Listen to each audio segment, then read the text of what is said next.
لقد كفر الذين قالوا إن الله هو المسيح ابن مريم قل فمن يملك من الله شيئا إن أراد أن يهلك المسيح ابن مريم وأمه ومن في الأرض جميعا ولله ملك السماوات والأرض وما بينهما يخلق ما يشاء والله على كل شيء قدير وقالت اليهود والنصارى نحن أبناء الله وأحباؤه قل فلم يعذبكم بذنوبكم بل أنتم بشر ممن خلق يغفر لمن يشاء ويعذب من يشاء ولله ملك السماوات والأرض وما بينهما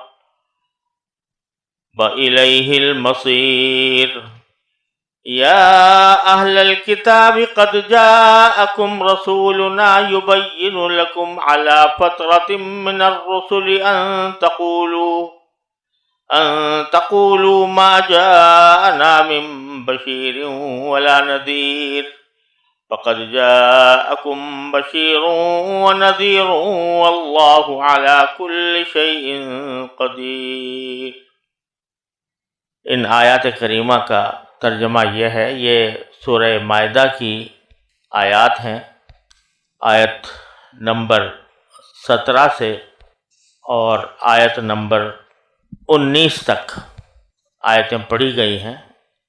ان کا ترجمہ یہ ہے: اے اہل کتاب، تمہارے پاس ہمارے پیغمبر آ گئے ہیں جو کتاب یعنی تورات اور انجیل کی بہت سی ان باتوں کو کھول کھول کر بیان کرتے ہیں جو تم چھپایا کرتے ہو، اور بہت سی باتوں سے درگزر کر جاتے ہیں۔ تمہارے پاس اللہ کی طرف سے ایک روشنی آئی ہے اور ایک ایسی کتاب جو حق کو واضح کر دینے والی ہے، جس کے ذریعے اللہ ان لوگوں کو سلامتی کے راہیں دکھاتا ہے جو اس کی خوشنودی کے طالب ہیں، اور انہیں اپنے حکم سے اندھیریوں سے نکال کر روشنی کی طرف لاتا ہے اور انہیں سیدھے راستے کی ہدایت عطا فرماتا ہے۔ جن لوگوں نے یہ کہا ہے کہ اللہ ہی مسیح ابن مریم ہے، وہ یقیناً کافر ہو گئے ہیں۔ اے نبی، ان سے کہہ دو کہ اگر اللہ مسیح ابن مریم کو اور ان کی ماں کو اور زمین میں جتنے لوگ ہیں ان سب کو ہلاک کرنا چاہے تو کون ہے جو اللہ کے مقابلے میں کچھ کرنے کی ذرا بھی طاقت رکھتا ہو؟ تمام آسمانوں اور زمین پر اور ان کے درمیان جو کچھ موجود ہے اس پر تنہا ملکیت اللہ ہی کی ہے۔ وہ جو چیز چاہتا ہے پیدا کرتا ہے، اور اللہ ہر چیز پر پوری قدرت رکھتا ہے۔ یہود و نصارہ کہتے ہیں کہ ہم اللہ کے بیٹے اور اس کے چہیتے ہیں۔ ان سے کہو کہ پھر اللہ تمہارے گناہوں کی وجہ سے تمہیں سزا کیوں دیتا ہے؟ نہیں، بلکہ تم انہی انسانوں کی طرح انسان ہو جو اس نے پیدا کیے ہیں۔ وہ جس کو چاہتا ہے بخش دیتا ہے اور جس کو چاہتا ہے عذاب دیتا ہے۔ آسمانوں اور زمین پر اور ان کے درمیان جو کچھ موجود ہے اس پر تنہا ملکیت اللہ ہی کی ہے، اور اسی کی طرف سب کو لوٹ کر جانا ہے۔ اے کتاب والو، تمہارے پاس ہمارے پیغمبر ایسے وقت دین کی وضاحت کرنے آئے ہیں جب پیغمبروں کی آمد رکی ہوئی تھی، تاکہ تم یہ نہ کہہ سکو کہ ہمارے پاس نہ کوئی خوشخبری دینے والا آیا، نہ کوئی جہنم سے ڈرانے والا آیا۔ لو، اب تمہارے پاس خوشخبری دینے والا اور ڈرانے والا آ گیا، اور اللہ ہر بات پر پوری قدرت رکھتا ہے۔ پیچھے اہل کتاب کو مشفقانہ انداز میں، نصیحت کے انداز میں دعوت دی گئی تھی کہ وہ رسول کریم صلی اللہ علیہ وسلم کی رسالت پر ایمان لائیں اور آپ کی اطاعت کریں، اور اس کو سلامتی کا راستہ قرار دیا گیا تھا۔ اب بتایا جا رہا ہے کہ ان میں سب سے بڑی خرابی کیا ہے جس کی وجہ سے ان کو صحیح راستے پر آنے کی دعوت دی جا رہی ہے۔ تو یہ فرمایا کہ لقد کفر الذین قالوا ان اللہ هو المسیح ابن مریم،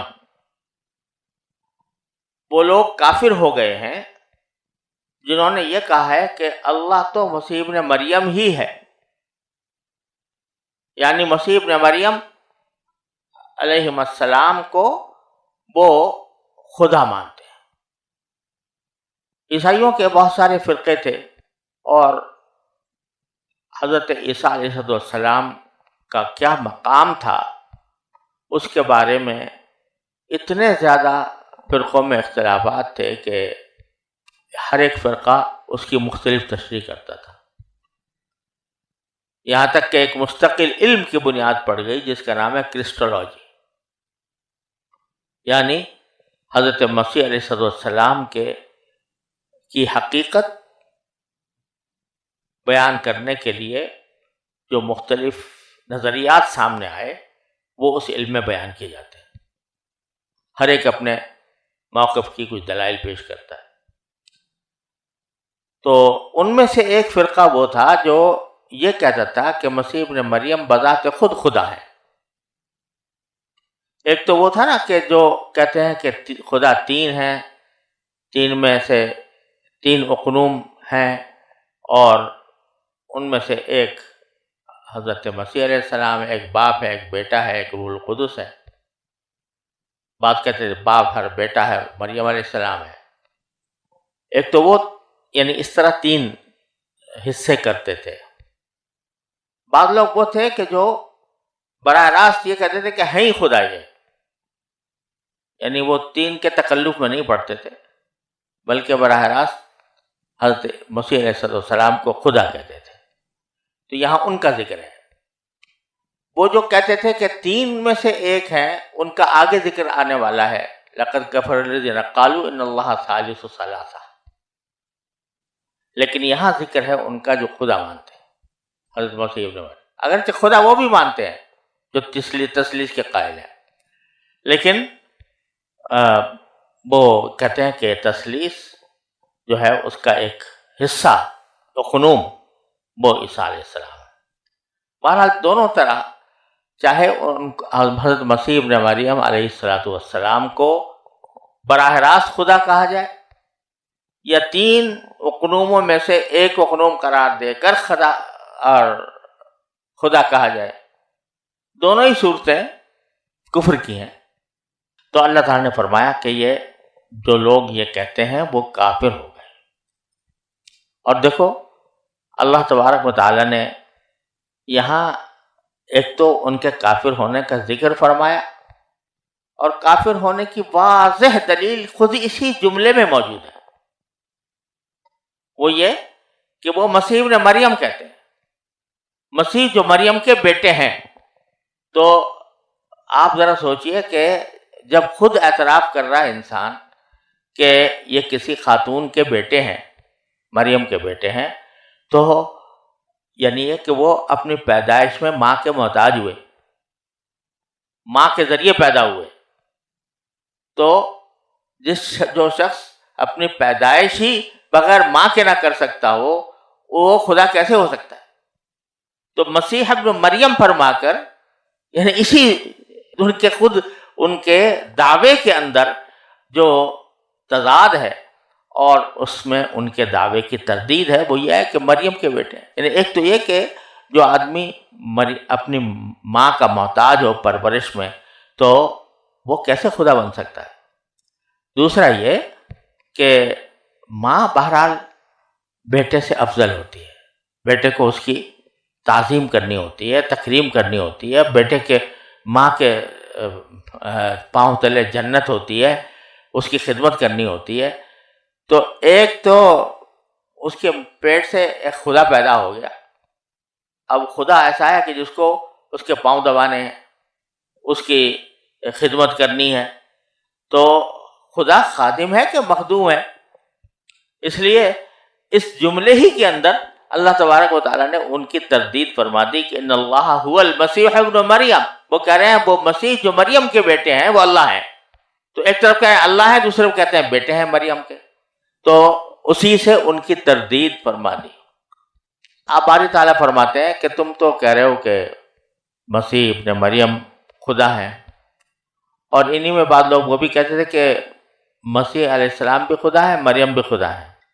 تو اس کے جواب میں فرمایا کہ فَمَن يَمْلِكُ مِنَ اللَّهِ شَيْئًا إِنْ أَرَادَ أَن يُهْلِكَ الْمَسِيحَ ابْنَ مَرْيَمَ وَأُمَّهُ وَمَنْ فِي الْأَرْضِ جَمِيعًا.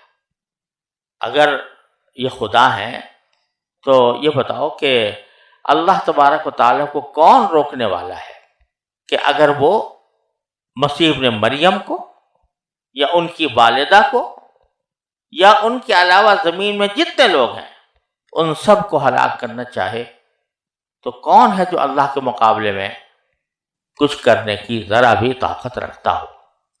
اگر یہ خدا ہوتے تو پھر کیسے اللہ تعالیٰ ان کو ہلاک کر سکتا تھا؟ تو پہلی بات تو ہے کہ مریم علیہ السلام تو جس وقت یہ آیت نازل ہو رہی ہے وہ تو وفات پا ہی چکی تھی. اگر وہ خدا ہوتی تو کیسے ان کی وفات ہوتی؟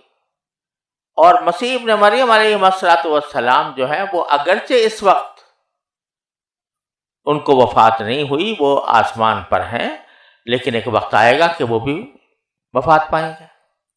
تو اگر وہ خدا ہوتے تو پھر وفات کیسے ہوتی؟ اور جب خدا کی والدہ کا انتقال ہو گیا تو خدا کا انتقال ہونے میں کیا تعجب ہو سکتا ہے؟ اللہ تبارک و تعالیٰ ان کو بھی کسی وقت وفات عطا فرمائیں گے.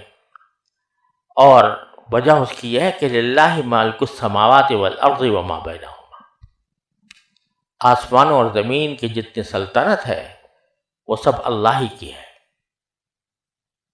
تو وہ حضرت مسیح کو بھی وفات دے گا اور حضرت مریم کو وفات دے چکا. یخلق ما یشاء، وہ جو چاہتا ہے پیدا کرتا ہے.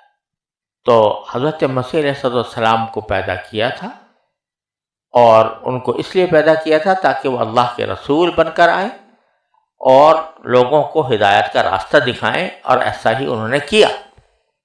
اور انجیل ان کے اوپر نازل کی گئی. واللہ علی کل شیء قدیر، اور اللہ تعالیٰ ہر چیز پر قادر ہے. جب ہر چیز پر قادر ہے تو حضرت مسیح علیہ السلام کو اپنے وقت پر وفات دینے پر بھی قادر ہے، اور حضرت مریم کو اپنے وقت پر بھی وفات دینے پر بھی قادر ہے. پھر آگے یہود و نصارہ کے گھمنڈ کی اللہ تعالیٰ نے تردید فرمائی ہے. فرماتے ہیں وقالت الیہود والنصارى نحن ابناء اللہ واحباؤہ. ان کی بدعملیوں کا ایک سبب یہ بھی ہے کہ انہوں نے اپنے آپ کو ایک گھمنڈ میں مبتلا کر رکھا ہے. وہ گھمنڈ یہ ہے کہ دونوں یہ کہتے ہیں، یہودی اور نصارہ، کہ ہم اللہ کے بیٹے ہیں اور اس کے محبوب ہیں. اللہ کے بیٹے اور ان کے محبوب ہیں. اور اس کا مطلب وہ یہ سمجھتے تھے کہ ہم جو کچھ بھی کرتے رہیں بیٹا ہونے کی وجہ سے ہم سے کوئی بات پوچھ نہیں ہوگی. ہم چونکہ اللہ کے محبوب ہیں لہذا اللہ تبارک و تعالی ہمیں کوئی خاص سزا نہیں دے گا. اور یہ دھوکہ ان کو اصل میں لگا اس طرح کہ عبرانی زبان میں جو اللہ تعالیٰ کی کتابیں نازل ہوئیں، تورات، زبور وغیرہ، ان کا ایک اسلوب تھا کہ وہ جب کسی کو شفقت کے ساتھ مخاطب کرنا ہو تو اس کو یہ کہتے بیٹا، اے بیٹو. یہ شفقت کا ایک اسلوب تھا. اب بھی یہ بائبل میں پایا جاتا ہے کہ وہ بیٹے کے الفاظ جو ہیں وہ استعمال کیے جاتے ہیں مخاطب کے لیے.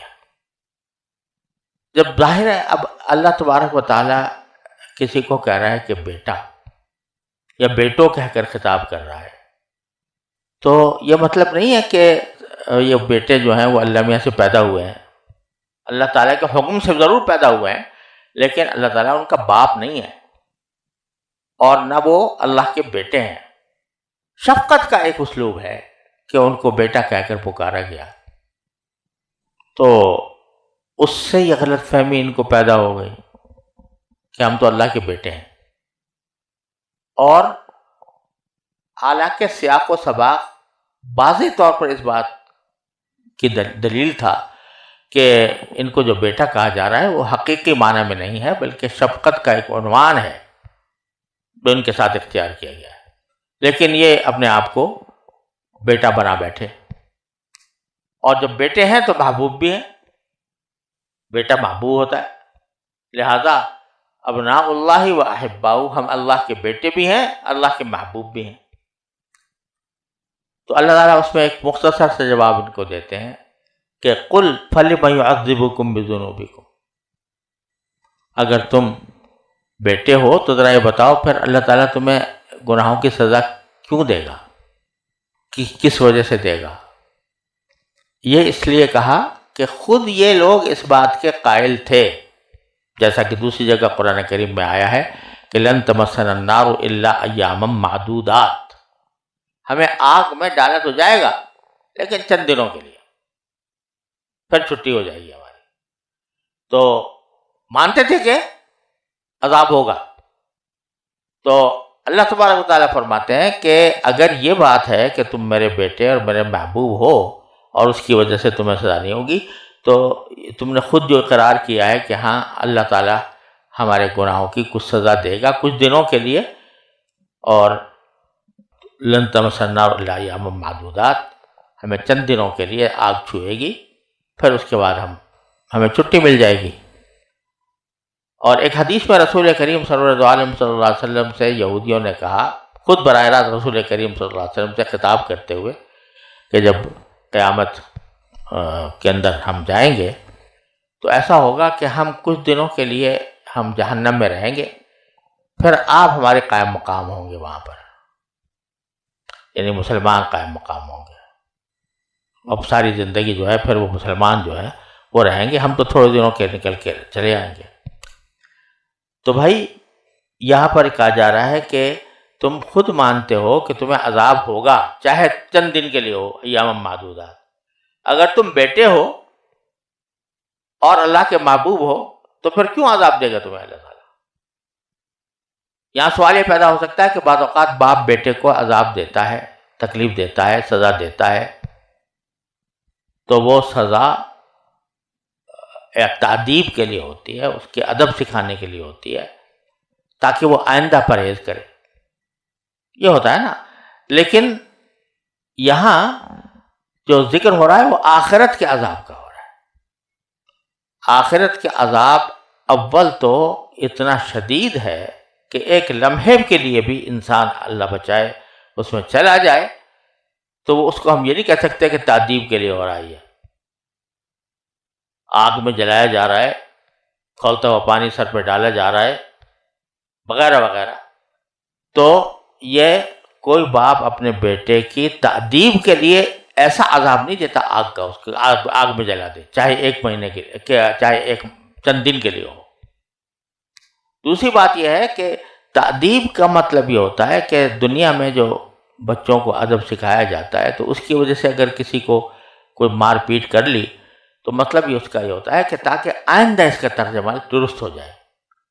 اب آخرت میں تو آئندہ درست ہونے کا کوئی سوال نہیں، وہ وہاں وہ دارالعمل نہیں ہے، وہ دارالجزا ہے، عمل تو ختم ہو جاتا ہے مرنے کے ساتھ۔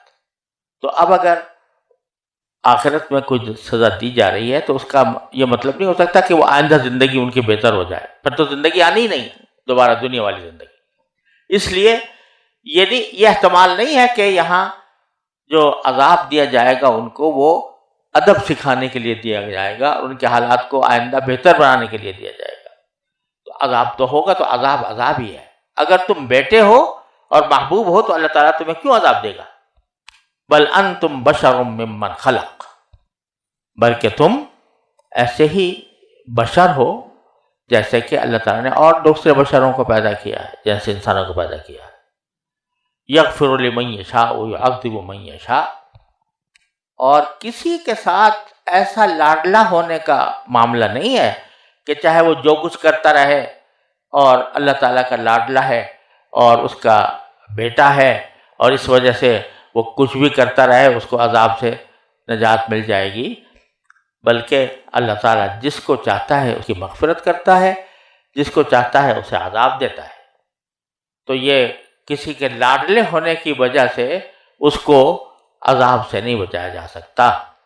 حضرت ابراہیم علیہ السلام کتنے جلیل القدر پیغمبر ہیں، زندگی بھر دعا کرتے رہے کہ اللہ میرے باپ کی مغفرت فرما دے، لیکن آزر ان کا باپ جو ہے وہ آخرکار عذاب ہی میں مبتلا ہوا۔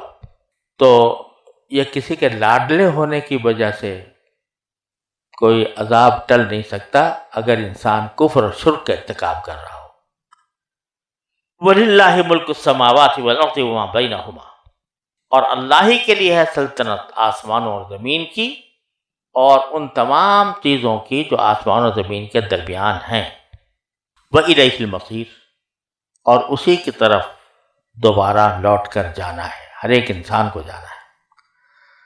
یہاں قرآن کریم نے ابھی 3 سطروں پہلے بھی کہا تھا وَلِلَّهِ مُلْكُ السَّمَاوَاتِ وَالْأَرْضِ، کہ اللہ ہی کے لیے سلطنت آسمان اور زمین کی، اور یہاں پھر دوبارہ فرمایا ہے کہ اللہ ہی کے لیے ایسا آسمان اور زمین کی سلطنت۔ ایک تو یہ تاکید بھی ہے پہلے بات کی، دوسرا یہ ہے کہ پہلے یہ فرمایا تھا کہ جس کو چاہتا ہے پیدا کرتا ہے، اس کے لیے فرمایا تھا کہ اس کی زمین و آسمان کی سلطنت اسی کی ہے، جس کو چاہے پیدا کر دے، جس طرح چاہے پیدا کر دے۔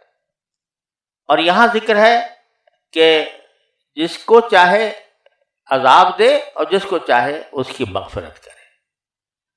تو اللہ تبارک و تعالیٰ جس کی مغفرت کرنا چاہتا ہے تو کوئی اس کو روکنے والا نہیں، اگر کسی کو عذاب دینا چاہتا ہے تو عذاب بلا وجہ نہیں دیتا، اس کی کرتوت کی وجہ سے دیتا ہے، تو اگر اس کو عذاب دے رہا ہے تو وہ اس کی مشیت کا تقاضا ہے، کیونکہ آسمان و زمین کی ساری ملکیت اسی کی ہے۔ جب آسمان کے زمین کی ساری چیزیں اسی کی ملکیت ہیں تو جیسے ایک مالک کو اپنی ملکیت پر پورا تصرف کرنے کا حق حاصل ہوتا ہے، اسی طرح اللہ تبارک و تعالیٰ کو اپنی مخلوق پر پورا تصرف کرنے کا حق حاصل ہے۔ پھر آگے دوبارہ اللہ تبارک و تعالیٰ پھر شفقت اور نرمی کے ساتھ دوبارہ دعوت دیتے ہیں کہ یا اہل الکتاب قد جاءکم رسولنا، اہل کتاب تمہارے پاس ہمارے رسول آ گئے ہیں۔ وہ کیسے رسول ہے کہ یبین لکم علی فترۃ من الرسول، جو تمہارے سامنے حقائق کو واضح کر رہے ہیں۔ ایسے وقت توحید کے بے شک مکلف تھے، کیونکہ توحید ایسی چیز ہے کہ اس کے سمجھنے کے لیے کسی رسول کے آنے کی ضرورت نہیں ہے، بلکہ انسان کی فطرت کا تقاضا ہے کہ وہ اللہ کو ایک سمجھے۔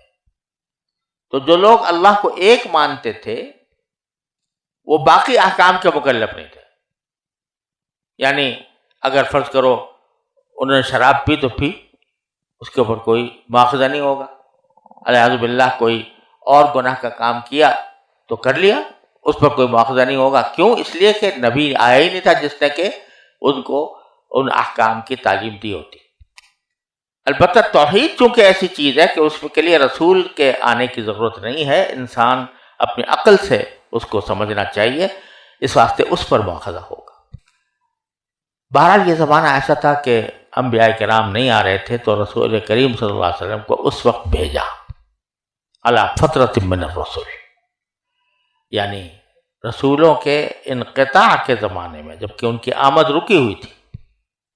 یہ ایک احسان بتلایا کہ دیکھو ایک زمانہ ایسا گزرا ہے کہ کوئی پیغمبر کی ہدایت موجود نہیں تھی لوگوں کے پاس، ہم نے ایسے وقت میں تمہارے پاس یہ رسول بھیجے۔